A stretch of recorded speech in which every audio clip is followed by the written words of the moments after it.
Hello बच्चों, इस video में हम करने वाले हैं एक्सरसाइज 5.5 यानी कि लॉगरिथमिक डिफरेंशिएशन। क्वेश्चन नंबर 2 से लेकर 6 तक इस वीडियो में करेंगे और ऐसे ही 5 क्वेश्चंस करके पूरी एक्सरसाइज हम फिनिश कर देंगे। तो क्वेश्चन है, इसका डिफरेंशिएशन हमको करना है square root x-1 into x-2 upon x-3 x-4 x-5। पहले ही हम पिछली वीडियो में देख चुके हैं किस किस फॉर्म में हमको दोनों तरफ लॉग लगाना पड़ता है। ठीक है, तो हम कहेंगे taking log on both sides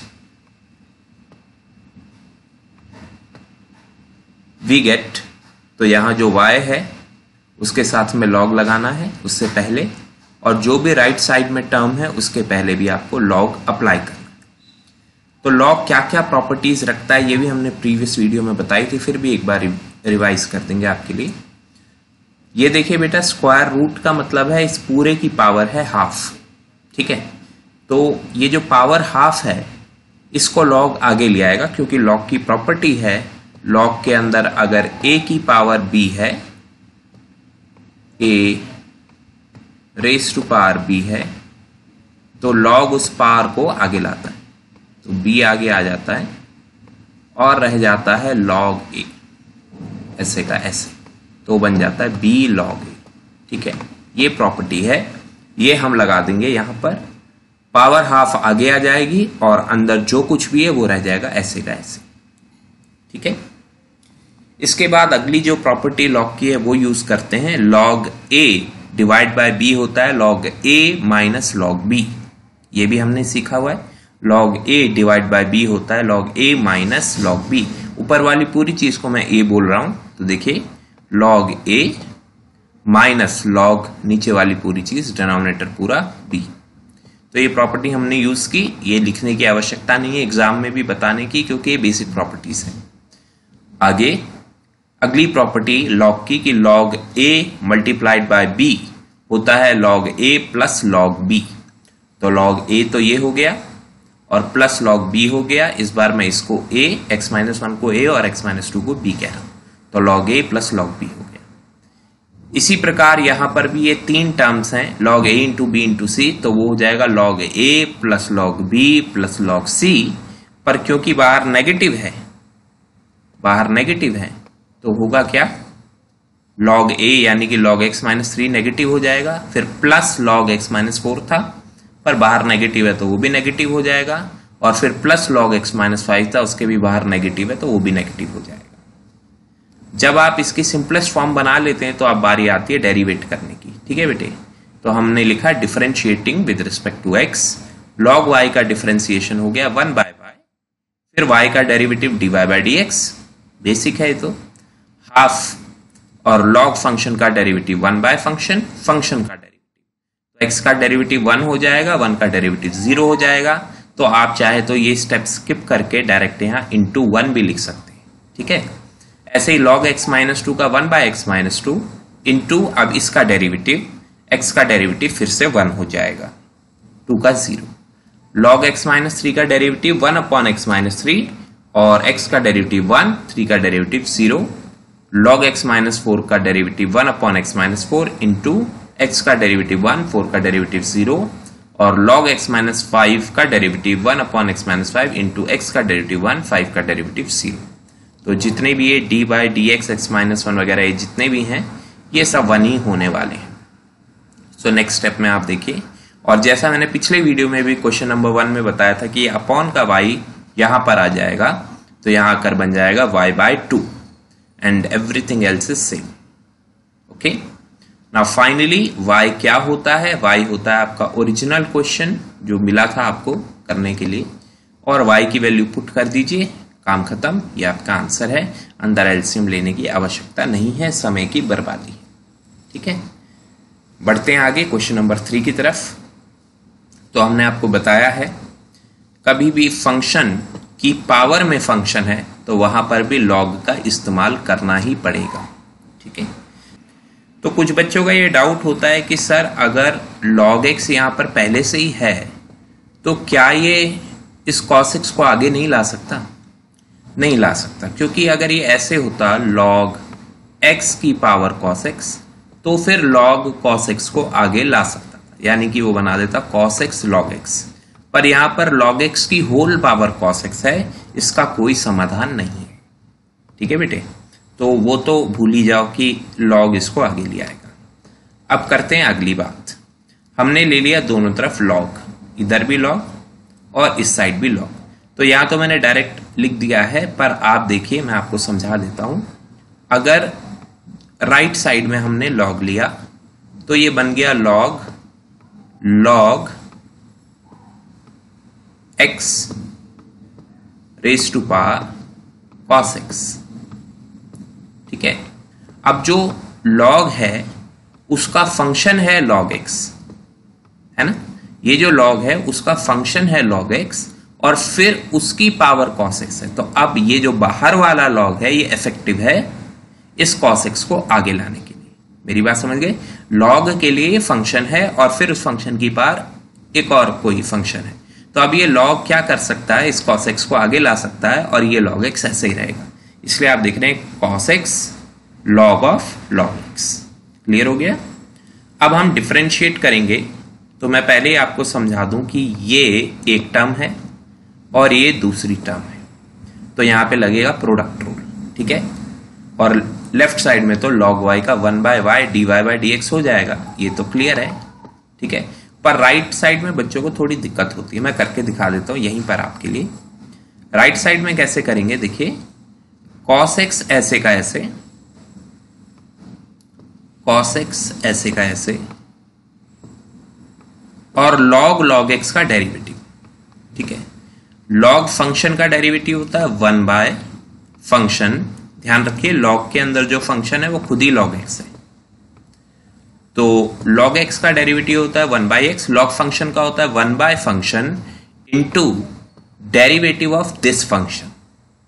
so log x का डेरिवेटिव हो गया 1/x। I hope it is clear. ठीक है बेटे, तो cos x ऐसे का ऐसा log x का 1/log x into log x का 1/x plus so log x ऐसे का ऐसे, और cos x का डेरिवेटिव क्या होता है, माइनस साइन x होता है ना, तो वो लिख देंगे माइनस साइन x।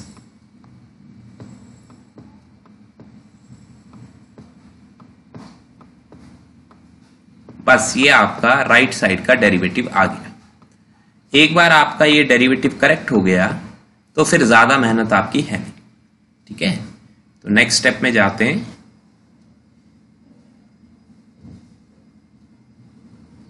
देखिए यही किया था हमने, cos x 1/log x का डेरिवेटिव 1/x और यहां पर log x ऐसे का ऐसा और cos का डेरिवेटिव माइनस साइन x। ये किया था cos x by log x into 1/x और minus sine x log x। Correct है। अब डिवाइड में जो y था लेफ्ट साइड में उसको राइट साइड में लिया है और फिर उस y की वैल्यू पुट कर दी। हमेशा मैं बताता हूं y की वैल्यू क्या है, y की वैल्यू आपका ओरिजिनल क्वेश्चन ही है। ठीक है, तो ये आपका आंसर आ गया। हाँ जी बेटा, नेक्स्ट क्वेश्चन पर हम आ गए हैं, क्वेश्चन नंबर 4। यहां पर आपको कुछ नया सीखने के लिए मिलेगा। आप देखिए यहां पर आपके पास है फंक्शन की पावर फंक्शन, राइट, और फिर सब्ट्रैक्शन है 2 sin x।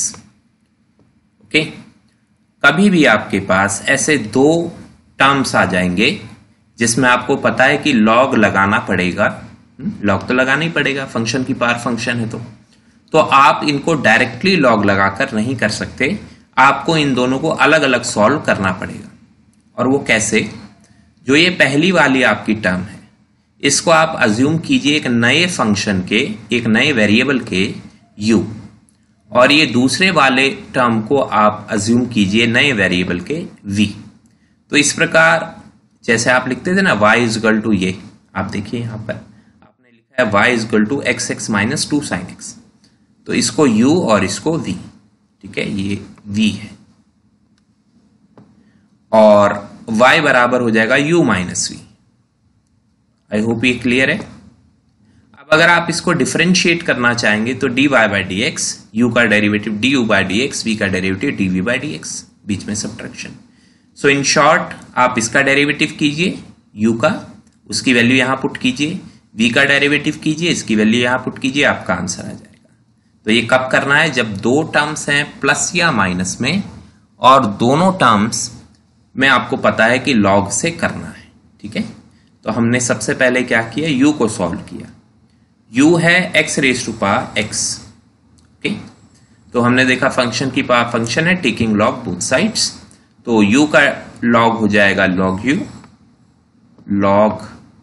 u, ध्यान से सीखिएगा, log u, और राइट साइड में log x की पावर x। log x की पावर x को क्या हम डायरेक्ट अब से ऐसे लिख सकते हैं, x log x लिख सकते हैं ना, क्योंकि पावर तो आगे ले आएगा log, और आप डिफरेंशिएट करेंगे तो यहां पर आएगा 1/u du/dx, जैसे आता था 1/y dy/dx, उसी प्रकार 1/u du/dx। ठीक है, और यहां पर क्या आएगा, log x ऐसे का ऐसा, x का डेरिवेटिव 1, तो log x इंटू 1, राइट, और फिर x ऐसे का ऐसा और log x का डेरिवेटिव 1/x, x ऐसे का ऐसा, log x का डेरिवेटिव 1/x। ओके, तो ये वाला स्टेप समझ में आ गया आपको, है ना। आगे अपॉन का u जो है उसको इस साइड ले आइए, ये आ गया। अब इस u की वैल्यू पुट कर दीजिए, u की वैल्यू थी x की पावर x, और यहां पर तो log x प्लस 1 पहले ही हो गया क्योंकि ये x से x कैंसिल हो जाएगा, और log x into 1 log x plus 1। Clear. बात करते हैं v की, v है 2 raise to power sin x। तो बेटा इसको log से भी कर सकते हैं और डायरेक्ट भी कर सकते हैं, क्योंकि जब नीचे कांस्टेंट है और उसकी पावर एक फंक्शन है, मैं बता देता हूं, ये फार्मूला भी पहले मैंने बताया है पर फिर भी एक बार देख लीजिए। a की पावर फंक्शन का डेरिवेटिव होता है a की पावर फंक्शन इनटू फंक्शन का डेरिवेटिव, डायरेक्ट फार्मूला है, इनटू फंक्शन का डेरिवेटिव। अब ये हुआ नहीं है, और साथ में इनटू लॉग ए, लॉग बेस ही ए भी कहते हैं, पर लॉग ए भी लिख लेंगे तो पता है कि इसके बेस में ई ही है। ठीक है, ये होता है पूरा फार्मूला। तो 2 की पावर साइन एक्स का क्या होगा, 2 की power sine x into sine x का derivative cos x into log 2। Basic में सिखा रखा है, नहीं देखा होगा तो दिक्कत होगी। दिखाते हैं answer, direct answer, 2 raise to power sine x का डेरिवेटिव कॉस एक्स और फिर इंटू लॉग 2 आ गया ना डायरेक्ट। तो ये फार्मूला है, इसमें लॉग लेने की आवश्यकता है नहीं, फिर भी मन हो तो ले लीजिएगा। तो अभी dy/dx किसके बराबर था बेटा, du/dx, ये तो हमने निकाल ही लिया था du/dx माइनस dv/dx, तो dv/dx भी हमने यहां पर लिख दिया है। ठीक है, आगे बढ़ते हैं। Question number 5, differentiate the functions with respect to x। इनको x के रिस्पेक्ट में डिफरेंशिएट करना है सारे फंक्शंस। आप सिखा रखा है कि अगर मल्टीप्लिकेशन हो रही है 3 या 3 से ज्यादा टर्म तो लॉग लेना ही लेना है। ठीक है, तो हमने टेकिंग लॉग बोथ साइड्स किया, यहां आ गया log y, यहां पर भी log a into B into C को आप डायरेक्ट लिख सकते हैं log a, this whole thing is a, plus log b plus log c। ठीक है ना, कोई दिक्कत नहीं है यहां तक। log जो पावर है उसको आगे ले लेगा, सिमिलरली ये वाली पावर को भी आगे ले आएगा और इस वाली पावर को भी आगे ले आएगा। अब यहां तक सिंपल है ना। अब डिफरेंशिएट कितना इजीली होगा देखिए, log y का डेरिवेटिव 1/y dy/dx, 2 कांस्टेंट, और log फंक्शन का derivative 1 function into derivative of function. So आप डायरेक्ट लिख सकते हैं 1/x + 3, इजंट इट, और डेरिवेटिव x का 1 और 3 का 0, तो डायरेक्ट लिख सकते थे 1/x + 3 इंटू 2। सिमिलरली यहां 1/x + 4 इंटू 3, 1/x + 5 इंटू 4। समझ गए, क्योंकि जो इंटू में x + 5 का डेरिवेटिव हो वो भी 1, x + 4 का डेरिवेटिव वो भी 1। ये और आपको स्टेप्स लिखना है तो लिख लीजिए, इसका कोई ना तो एक्स्ट्रा मार्क्स मिलेगा ना कट सकता है। आया बात समझ में। अब जो अपॉन में y है उसको उठा के इधर ले आइए, पहले ही स्टेप में ला सकते हैं या सेकंड में या सबसे लास्ट में, जब मन करे, और एंड में यहां पर आप y की वैल्यू पुट कर दीजिए। y आपका ओरिजिनल क्वेश्चन ही है। ठीक है, बात समझ में आ गई। आंसर इतना ही सफिशिएंट है और मन करे तो एलसीएम भी ले लीजिए।